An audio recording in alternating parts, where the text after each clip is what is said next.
What's up, everyone? It's Doug the Dog Guy here with my new puppy, Turkey. Turkey is an 18-week-old golden retriever that I just brought home last week. I'm making a puppy series here on the YouTube channel, and last week I talked about puppy supplies and puppy-proofing your home, and this week I'm going to talk about crate training. Crate training is so important when it comes to minimizing accidents and destruction around your home. Now, for those of you that don't know, I've been a full-time professional pet sitter and dog walker for over 8 years, and I've built an award-winning team of pet sitters and dog walkers servicing Northeast and Central Florida. I put out videos here on the YouTube channel every week sharing my experience as a pet professional and pet business owner. And like I said, this is my new puppy series that I will be putting out for the next few weeks. So let's talk about crate training. Like I already said, it is super important when it comes to minimizing accidents and destruction because you can't always keep your eyes on your puppy. You have to sleep, you have to go shopping, you have to go to work, you have to take a shower, and your puppy needs a place to go when you do those things, when you can't keep your eyes on him. This is going to be so vital for just minimizing his freedom. If you give your dog too much freedom too early, then he will start to run you and run your house instead of the other way around. When you go into someone's home and they start talking about how their puppy has destroyed their couch or destroyed their shoes or keeps pottying in the home, 9 times out of 10, it's people that are not using the crate appropriately. Now, and it's super important to build a positive relationship between your puppy and the crate from day one. I know I have heard a lot of clients say over the years that they feel bad when their puppy goes in the crate or their puppy does not like the crate. And that's often because they have not worked to build that positive relationship and the positive connotations between the crate and between the puppy. Now, it is important to remember that the first day, maybe even the first week, your puppy is going to cry when you put him in the crate. And you have to let him cry it out. If you go over and let him out of the crate as soon as he starts crying, or you go and you try to console him through the crate, all you are doing is reinforcing that behavior.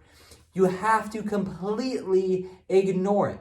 Completely ignore the whining until he is quiet. And I know that's easier said than done.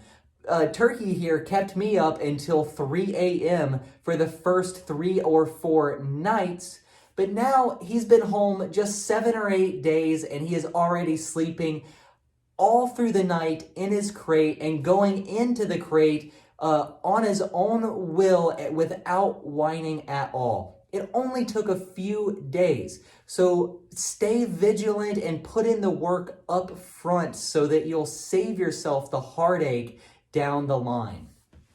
One of the best ways to build this positive relationship between your puppy and the crate, like I said, is to not force him into the crate. Have him go into the crate on his own will.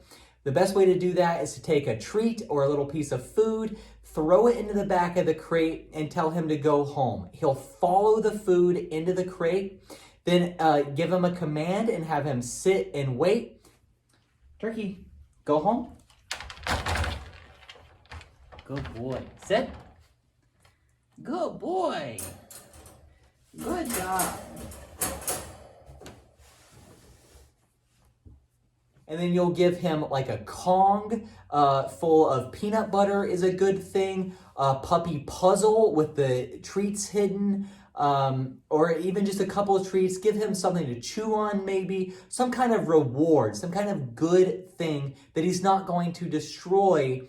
Then close the door of the crate. And again, walk away. Let him cry it out if he has to. And one thing that is helpful is I have a sheet over my crate that I can pull the sheet down and it makes it dark. It makes him realize that it's nap time and it creates more of a den type feeling.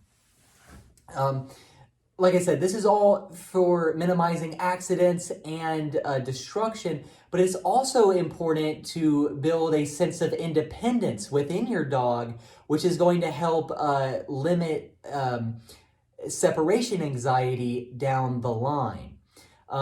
Your puppy needs to not be right with you all of the time, which again, I know is easier said than done. I want to hold Turkey 24/7, but he needs a little sense of independence.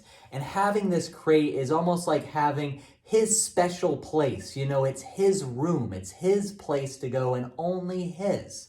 And when he's not in the crate, I leave the door open and I put some of his toys in there, and I have the crate right here in my dining room where it's in a very communal area of my home. So again, just forming that relationship and those positive connotations with the crate. I could go on and on about how important all of this kind of stuff is. Hopefully this video has been helpful on crate training your puppy. Let me know what kind of questions you have down in the comments below. Again, it's going to be difficult, but it's worth it in the long run. And remind yourself that you are doing this for a reason and that it's a positive thing for your dog and your relationship with your dog. And I will say that giving your dog freedom within your home to roam around is a reward. That should be a reward for them that they have to earn. And most puppies will need to be in the crate a lot of the time until they're a year or older. And I know a lot of people don't want to leave their puppy in the crate overnight and when they're not at home for that long. But again, it is so, so important. And again, just have them think of it as a positive thing. This is my second video of my puppy series. Be sure to watch out for my video next week. Subscribe to the channel to make sure that you don't miss out on that content, and share these videos with anyone that could benefit from them. I'm Doug the Dog Guy with Bad to the Bone Pet Care, reminding you to stay positive.